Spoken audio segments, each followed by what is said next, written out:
नमस्कार प्यारे विद्यार्थियों, मैं अरुणा गुप्ता, सह आचार्य SPC government college B economics में हम BA पार्ट 2 के लिए सर्कुलर फ्लो ऑफ इनकम, राष्ट्रीय आय का वृत्ताकार प्रवाह का दूसरा वीडियो या दूसरे भाग का अध्ययन करेंगे। पहले भाग में कल मैंने आपको बताया था कि किस तरह से सर्कुलर फ्लो ऑफ इनकम दो और अधिक क्षेत्रों के मध्य आय किस प्रकार प्रवाह के रूप में घूमती है, उसका हम इसके अंतर्गत अध्ययन करते हैं। बहुत सरल मॉडल के रूप में हमने फर्म और परिवार को लिया था और उसके मध्य आय के वृत्ताकार प्रवाह को समझाया था। फिर हमने उसके अंतर्गत वित्तीय क्षेत्र को शामिल किया, बैंक आदि संस्थाओं को, जो कि विभिन्न बचतों को संग्रहित करने का और विभिन्न संस्थाओं को विभिन्न क्षेत्रों को ऋण देने का कार्य करती है। तृतीय क्षेत्रीय अर्थव्यवस्था के रूप में हमने सरकारी क्षेत्र को शामिल किया था, क्योंकि सरकारें भी फर्म और परिवारों से विभिन्न रूप में लेन देन करती है। फर्मों से वस्तु एवं सेवाएं खरीदती है, अनुदान देती है, फर्म उनको कर देते हैं।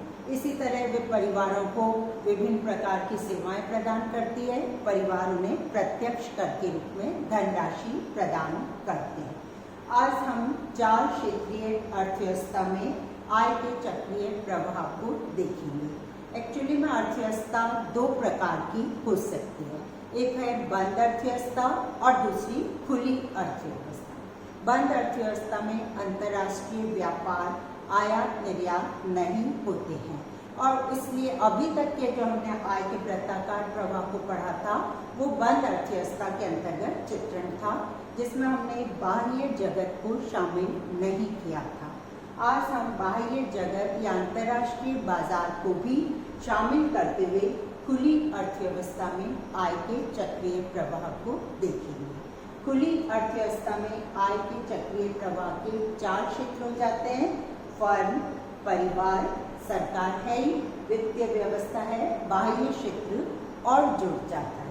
परिवार, फर्म और सरकारी क्षेत्र का आपसी संबंध वो ही रहता है कि परिवार साधन प्रदान करते हैं फर्मों को, फर्म उनको साधनों के बदले में भुगतान देती है, जिससे परिवारों को आय प्राप्त होती है। परिवार उस आय से वस्तुएं और सेवाएं खरीदते हैं, उससे फर्मों को आय प्राप्त होती है। ये इनमें आपस में संबंध था। फर्म और परिवार का वित्तीय व्यवस्था से क्या संपर्क है कि दोनों क्षेत्र जो उनकी बचत होती है उससे वित्तीय संस्थाओं में जमा करवाते हैं और उन्हें आवश्यकता होने पर वित्तीय संस्थाओं से ऋण प्राप्त करते हैं। सरकार का संबंध वित्तीय प्रक्रिया से, जो सरकारी बचतें होती है सार्वजनिक क्षेत्र की, उससे जमा करवाते हैं और आवश्यकता पड़ने पर इनसे ऋण प्राप्त करते हैं। सरकारी क्षेत्र का परिवार से संबंध है कि विभिन्न प्रकार की सामाजिक आर्थिक सेवाओं के लिए वो परिवारों को भुगतान प्रदान करते हैं। परिवार उन्हें प्रत्यक्ष कर के रूप में आय प्रदान करते हैं।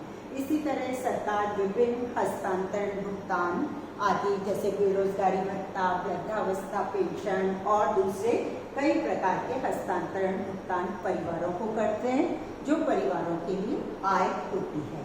इसी तरह फर्म और सरकारी क्षेत्र का संबंध यह है कि सरकारी क्षेत्र को फर्म कर प्रदान करते हैं, वस्तुओं पर लगे कर, उत्पादन कर इत्यादि सभी प्रकार के अप्रत्यक्ष कर। सरकार वस्तुओं और सेवाओं की खरीद करती है और उसके बदले में फर्मों को भुगतान करती है। इसी तरह सरकार कई वस्तुओं पर अनुदान भी प्रदान करती है। अब नेक्स्ट हम आते हैं बाह्य क्षेत्र या अंतर्राष्ट्रीय बाजार से क्या संबंध है। परिवारों का अंतर्राष्ट्रीय क्षेत्र से, बाह्य क्षेत्र से संबंध ये है कि परिवार विभिन्न प्रकार की सेवाएं प्रदान करते हैं अंतर्राष्ट्रीय स्तर पर। दूसरे देशों में जैसे हमारे डॉक्टर्स, इंजीनियर्स अपनी सेवाएं देते हैं, उसके बदले में परिवारों को आय प्राप्त होती है।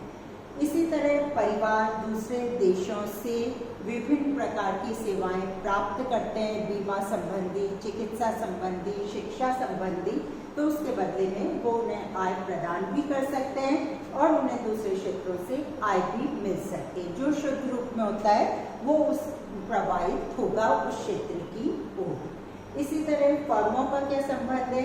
फर्म अगर अंतर्राष्ट्रीय स्तर पर दूसरे देशों को वस्तुएं निर्यात करती हैं तो उसके बदले में भुगतान प्राप्त करती हैं।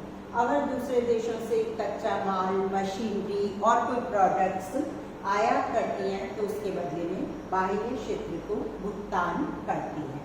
इसी तरह कई बार सरकारें भी बाह्य क्षेत्र से निर्यात और आयात का काम करती है। ये जो विशुद्ध रूप में होता है, अगर बाह्य क्षेत्र से लेन देन, तो हमारे देश की अर्थव्यवस्था में वो जुड़ जाएगा। अगर हमें उन्हें ज़्यादा भुगतान करना है तो वो हमारी राष्ट्रीय आय में से बाहर निकल जाता है। और इसीलिए जब हम बैलेंस के रूप में देखते हैं तो उन दोनों पक्षों को बराबर करते हैं। इस तरह खुली अर्थव्यवस्था में या अंतर्राष्ट्रीय बाजार को भी शामिल करते हुए अर्थव्यवस्था में इन चारों क्षेत्रों के मध्य राष्ट्रीय आय प्रवाहित होती रहती है।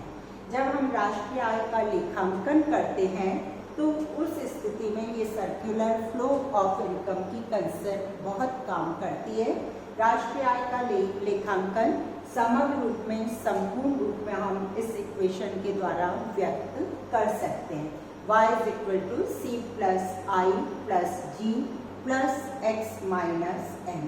c उपभोग, व्यक्तिगत उपभोग, प्लस इन्वेस्टमेंट, व्यक्तिगत विनियोग, जी सरकारी खरीद, सरकारी व्यय आदि उपभोग और विनियोग इसमें शामिल होंगे, प्लस अंतर्राष्ट्रीय व्यापार, एक्स निर्यात, उसमें से हम आयात माइनस कर देते हैं। इसमें वस्तुएं से शामिल हो सकती है, सेवाएं शामिल हो सकती है, हस्तांतरण भुगतान से प्राप्त आय व्यय शामिल हो सकते हैं। तो इस रूप में हम संपूर्ण आय को परिभाषित करते हैं।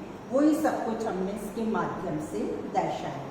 राष्ट्रीय आय लेखांकन की दृष्टि से राष्ट्रीय आय के आंकड़ों की सहायता से विभिन्न जानकारियां जुटाने में सर्कुलर फ्लो ऑफ इनकम की अवधारणा का काफी महत्व है।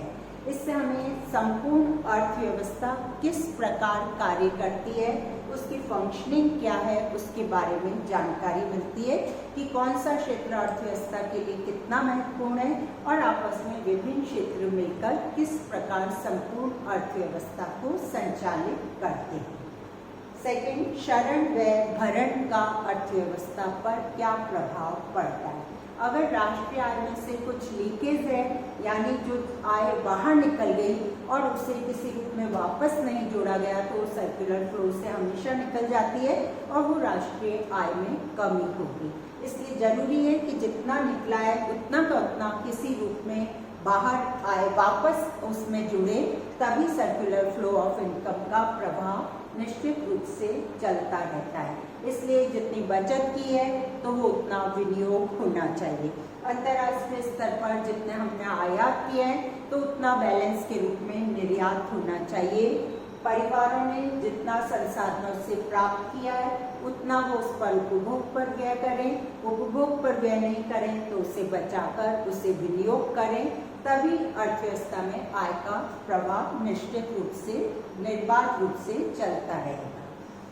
इस प्रक्रिया से हमें गुणक की महत्ता या गुणक की अवधारणा का आधार पता चलता है।